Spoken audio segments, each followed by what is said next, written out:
सो या democracy has won today. वो कहते हैं ना, डेमोक्रेसी की आज जीत हुई है। आज सुबह से जब मैं सुबह सोकर उठा था तो आई वाज रियली फ्रस्ट्रेटेड काफ़ी दिनों से, बिकॉज वो प्रोटेस्ट के videos and all. I know those protest are like videos काफ़ी फनी थे एंड ऑल, बट उनका जो डीपर रूट कॉज था वो काफ़ी अप्रेसिंग था and all. And I was really frustrated कि क्या होगा एंड कैसे होगा, because government is at all not at all responding to what they were saying. They started responding, but वो चीज़ों को इधर उधर घुमा रहे थे एंड ऑल। एंड आज जब सुबह उठ करके मैंने न्यूज़ देखा, स्टार्टिंग में मुझे लगा क्या ये फेक न्यूज़ है, बट जब मैंने उसको वेरीफाई किया एक्स पे जा करके, धर्मेंद्र प्रधान के उनके पोस्ट को जा करके देखा, तो पता चला कि सही में ये रेजिग्नेशन है। और ये रेजिग्नेशन देख करके कसम से बता रहा हूँ, मुझे इतनी इतनी खुशी हुई है, because the democracy has won, and this is a clear sign of one of the hurdles of India becoming into fascism. Because आज अगर रेजिग्नेशन नहीं होता है या गवर्नमेंट बल का प्रयोग करती, गवर्नमेंट अपनी सेना का प्रयोग करती, तो इंडिया क्लियरली एक फासिज्म की तरफ जा रहा था। जो नए यूथ हैं वो पीछे नहीं हट रहे थे, एक बड़ा रेवोल्यूशन हो रहा था, और ये और एक बड़े रेवोल्यूशन तक जाने वाली चीज़ें थी। But I am so glad कि ये रेजिग्नेशन हो गया है। अभी भी कुछ लोग एक्सेप्ट नहीं कर रहे हैं। दे आर सेइंग दैट कि रेजिग्नेशन हो गया है, ये लोग इसको कैबिनेट में वापस से लाएँगे या फिर थोड़े दिन के लिए बिठाएँगे, फिर कैबिनेट में वापस से लाएँगे। वो बात की बात है, वो बात की बात है। उस पे देखा जाएगा। बहुत सारे लोग अभी भी ये कह रहे हैं, और रेजिग्नेशन हो जाने के बाद भी धर्मेंद्र प्रधान को महान बता रहे हैं। I don't want to say anything to them. वो अब कब तक अंधभक्ति करेंगे, आई हैव नो आइडिया कब तक करेंगे। बट या हाँ, एक चीज़ मुझे समझ में आई है कि मैंने धर्मेंद्र प्रधान का वो एक्स का पोस्ट पढ़ रहा था। इतना सब चीज़ हो जाने के बाद अभी भी वो उसकी रिस्पॉन्सिबिलिटी लेने को तैयार नहीं है कि वो उसकी गलती है या उसके मिनिस्टर, उसके जो एम्प्लॉइज़ हैं उनकी गलती है। रिपीटेड एसओएस सिग्नल्स दिए गए थे कि यहाँ पे प्रोटेस्ट नहीं, यहाँ पर पेपर लीक्स हो रहे हैं, एनटीए के इश्यूज़ थे, इतने सारी चीज़ थे, फिर भी उनको अनदेखा किया गया। उन सब की अकाउंटेबिलिटी और रिस्पॉन्सिबिलिटी ना लेते हुए वो ये कह रहा है कि अ, असामाजिक तत्व जुड़ गए थे, विदेशी शक्तियों का ताकत था, और ये विदेशी शक्तियाँ युवाओं को भड़का रहे थे, इसीलिए वो रिज़ाइन कर रहा है क्योंकि उसकी रिस्पॉन्सिबिलिटी लेता है। वो ये नहीं कर रहा है कि हमारी गलती हुई थी, हमारी वजह से नीट पेपर और जो भी बाकी पेपर्स थे उसके लीक हुए थे। तो ये एक क्लियर ही साइन दिखाता है कि वो कहते हैं ना, रस्सी गई पर बल नहीं गया। That is the thing happening. But वो सबको अगर अभी हम छोड़ दें, तो ये जो रेजिग्नेशन है ये क्लियर विन है हमारे लिए, हमारे डेमोक्रेसी के लिए। जैसे मैंने कहा कि इंडिया फासिज्म की तरफ जा रहा था, और ये एक रेजिग्नेशन एक क्लियर उसका इंडिकेशन है कि अभी भी बल बचा हुआ है। लोगों में रेवोल्यूशन की भावना है, नए जो यूथ है, जेनज़ी है। I am not a Gen Z, I am a borderline Gen Z I would say. But जो जेनज़ी मूवमेंट है उनको हमसे ज़्यादा पॉलिटिक्स और की जानकारी है, हमसे ज़्यादा उनमें करेज है, करेज की भावना है, जिसकी वजह से वो लोग सामने आए हैं। और जो क्रिएटिविटी उन्होंने प्रोटेस्ट में दिखाया है, वो तो क्या ही कहना उनका। तो यह तो देखते हैं आगे क्या होता है, कैसे होता है। I am so happy, I am thinking let's see क्या होता है, कौन नया एजुकेशन मिनिस्टर बनेगा। आई डोंट नो, अभी तक न्यूज़ में आया ही नहीं है, but my internal sources are saying that sources or some of friends are saying that the resignation has already been accepted. um, अगर एक्सेप्ट हो जाता है तो नया एजुकेशन मिनिस्टर कौन बनेगा? There are chances, I have seen some memes or videos that Raghav Chadda could be the next education minister, or since they are merging the parties, Supriya Sule could be the next minister, education minister. But I don't know. But जो भी होगा, ये एक बहुत ही बड़ी victory है हमारे लिए। जैसा I don't know how to say, how to things. I am loss of words and all. I was talking to my mother also in the very morning after the resignation, and she was personally happy, because she told me that watching all those videos, students getting beaten up, she was very emotional from the last 2 days, 3 days, and she wasn't very well. I am personally frustrated and emotional because I cannot go to India and join the protesters because I'm in Berlin right now. I try to do some kind of protest or bit or some kind of slogans support in Berlin, from Berlin. But उससे ज़्यादा हम लोग अभी कर नहीं सकते। But understandably, my mom and I was talking about this. We both got emotional, and they said that she started saying that कि आगे क्या होगा पता नहीं, but this is a big step. This is the step that shows that reclaiming of the power, that अभी भी democracy, अभी भी जो पावर है वो यूथ के हाथ में है। यूथ इसको चला रहा है, लोग इसको चला रहे हैं, ठीक है? और ये जो एक गवर्नमेंट का हमारा एटीट्यूड था 12 सालों से कि वो किसी प्रोटेस्ट को, किसी भी चीज़ को अनदेखा करती थी, इग्नोर करती थी और उनको हटाने की कोशिश करती थी, और इसकी वजह से एक घमंड पैदा हो गया था इसमें।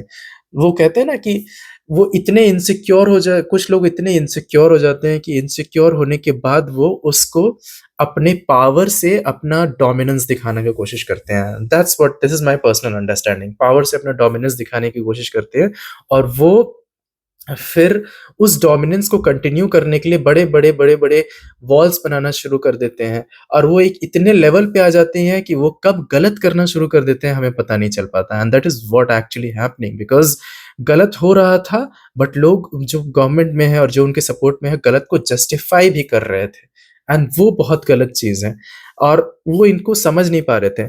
इस प्रोटेस्ट के चक्कर में पता है आपको, I have lost so many friends, I have lost a few of my like very close friends, because they are saying that first of all Somanam Wangchuk is an Chinese agent, because उस China के support में कुछ किया था, उसने बोला था, that is also a fake video, BJP का आईटी सेल था वो।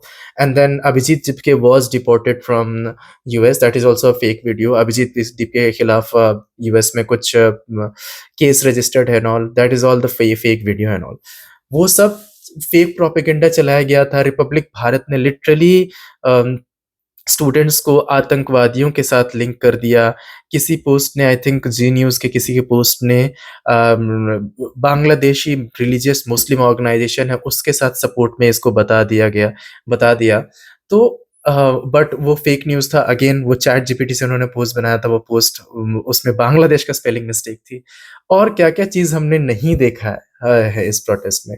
सो आप समझ सकते हो कि कितना बड़ा जीत हो सकता है, बिकॉज़ चारों तरफ से गवर्नमेंट के लोग and then media, everyone was kind of against it and kind of saying no, and all the students are doing something bad, they are delusional and all, and इन सब के बाद भी जो बल का प्रयोग किया गया है, पुलिस लाठी चार्ज कर रही है, टीयर गैस डाल रही है। आई हर्ड दैट एक स्टूडेंट जो फीमेल स्टूडेंट थी वो वेंटिलेटर पे थी, बहुत चोट आया। राहुल गांधी दिखा रहे थे किसी बंदे की आंख में पैलेट्स चला गया है समथिंग, उसकी वजह से राइट आई वो कंप्लीटली ब्लाइंड हो गया है। एंड देन टीयर गैस छोड़े जा रहे हैं, 15-15 साल के बच्चे पीटे जा रहे हैं। जिस तरीके से महिलाओं को पुलिस धकेल रही थी, बहुत सारे वीडियोज़ आए थे महिलाओं के, वो पीछे बोलते हुए भी शर्म आती है, बट पीछे वो डंडे में डाल रहे थे एंड ऑल। ये इतना घातक और खतरनाक और बदसलूकी, और क्या वर्ड्स मैं यूज़ करूँ, ये सारे वर्ड्स जो हैं, जो आई कैन नॉट से, मतलब ऐसा कोई सोच भी नहीं रहता, और जब इन चीज़ों के बारे में सोचते हो तो अंदर से आपके खून खौलने लगता है कि मैं करूँ तो करूँ क्या? और ये पूरा का पूरा बता दूँ कंप्लीट नॉन वायलेंट प्रोटेस्ट था, और इनकी वजह से जब रिटेलिएशन थोड़ा बहुत हुआ गया तो उसको प्रोपेगेंडा बनाया गया, और ये बताया गया कि पुलिस हमारे जो देश की रक्षा करते हैं ना, और उसको पीटा जा रहा है। आप समझ सकते हो किस तरीके की फेक डिसइन्फॉर्मेशन चल रही थी वहाँ पे। और इन सब के बाद बिहार जुड़ता है प्रोटेस्ट में, और बिहार के तो क्या कहने, मैं खुद personally, although I claim myself as a Jharkhandi, but origin Bihar से ही है, my parents are from Bihar. So Bihar के प्रोटेस्ट में जुड़ने के बाद तो क्या बोलते हैं उसको, टियर गैस की व्यवस्था नहीं है, पानी चला दीजिए, गर्मी लग रहा है बहुत। उसके बाद मैंने देखा एक बंदा तो चेनसो मतलब वो आरी का लेकर के आया था, दरवाजे तोड़ रहे हैं, बेगूसराय में बोल रहा है कि भाई टियर गैस है तो एक चला दीजिए, मजा नहीं आ रहा है। मतलब आप कह सकते हैं, अभी मैं अपने दोस्तों से ही बात कर रहा था, आई वाज सो हैप्पी कि I invited my friends for lunch and all. So अपने दोस्तों से ही बात कर रहा था कि Bihar has always been very important in like politics. JP आंदोलन जब हुआ था उस समय वो कहाँ से स्टार्ट हुआ था, बिहार में स्टार्ट हुआ था, ठीक है। जब लाल कृष्ण आडवाणी और ये सब जब लेकर के अयोध्या था क्या, बाबरी मस्जिद को तोड़ने के लिए जो पूरा जुलूस निकला था, बाबरी मस्जिद को तोड़ करके जब वो आगे बढ़े थे, तो जो पूरी हुजूम था उसको रोकने वाला कौन था, बिहार में लालू यादव। उन्होंने ही एल के आडवाणी को और बाकी सारे ग्रुप्स को अरेस्ट किया था एंड ऑल। तो you can understand that how Bihar is and can and always has been a very deciding factor in the Indian politics and all. और यहाँ के नए स्टूडेंट अभी तो बिहार में अभी तो वो स्टूडेंट तैयार होना शुरू ही हुए थे। जंतर मंतर में जो स्टूडेंट्स को पीटा गया था उनका बदला बिहार से लिया गया, मुंबई से लिया गया और बाकी छोटी छोटी जगहों से प्रोटेस्ट हुए वहां पे लिया गया। तो I can say that I am very proud and happy that मेरे जैसे मिलेनियंस जो है वो जो काफी भटके हुए थे जॉब्स में एंड ऑल अभी भी भटक रहे हैं, उनको लाइफ बसाना है। ये जो जेनजी पॉपुलेशन है they do not care about what is going to happen in the future. They care about present, they care about their creativity, they are confident, they care about their mental health. Starting में Gen Z जब ये workforce में आने लगे तो people started complaining so much that Gen Z don't listen. But Gen Z don't listen because they want to keep themselves at first. So that's what's so important to Gen Z, and that it should be ऐसा ही होना चाहिए। But बाकी सब लोगों को हटा करके I am personally so happy, I don't know what to do. I am personally so happy that resignation निकला। मैं अभी बस पीएमओ में खड़ा होकर के बाकी सारे लोगों का मुंह देखना चाहता हूँ और मुंह के सामने बैठ के हंसना चाहता हूँ, चिल्लाना चाहता हूँ। इतना मजा आ रहा है मुझे, मैं क्या करूँ। मतलब क्या बोलते हैं कि सामने जाके वैसे बोलते हैं ना, हो गई रेजिग्नेशन, कर लिया। 20-25 दिन पहले कर देता तो थोड़ी इज्जत भी बच जाती है, लेकिन अब तुमने किया और अभी भी खुद अकाउंटेबिलिटी नहीं ले रहे हो, क्या कर रहे हो ऐसा करके। आई नो ये लग सकता है कि भाई क्या है, छोटा सा है, हो जाएगा, but no, for a person who has been oppressed so many times, the person who has seen oppression, person who has seen deaths and all, for them it is a biggest victory in a while, biggest victory. It is a biggest victory and a tight slap to fascism, tight slap to all those people, all those oldies, 80 years oldies that think that they can rule the government, and all those oldies, they think that they can rule the new Gen Z population and all. A big tight slap, but the thing that movement should not end here. We have reclaimed the accountability, we have reclaimed the power, we have shown them how responsibility should be taken and all those things, and we should keep continue and we should make in India better and better. And इसके साथ मैं video खत्म करूंगा। खत्म करते हुए करना चाहूंगा, अभी तो ये शुरुआत है, आगे पता नहीं कितनी दूर जाएंगे। ये कोई कविता नहीं है, ये बस मेरी लाइन है। अभी तो ये शुरुआत है, आगे कितनी दूर जाएंगे ये देखना है। अभी तो हमने हिम्मत जगाई है, अभी तो हम साथ हुए हैं, एक साथ हुए हैं। आगे कहाँ तक जाएंगे, कहाँ तक जाएंगे, कहाँ तक जाएंगे। हमें पावर नहीं चाहिए, हमें सीटें नहीं चाहिए, हमें रिस्पॉन्सिबिलिटी चाहिए। हमें ऐसे लोग चाहिए इस जगह पे जो हमारी रिस्पॉन्सिबिलिटी ले सके, ठीक है। और हम कॉन्टिन्यूसली रेवोल्यूशन के साथ, इनकलाब के साथ आगे बढ़ते रहेंगे। इनकलाब जिंदाबाद, लॉन्ग लिव रेवोल्यूशन। जय हिंद, जय भारत।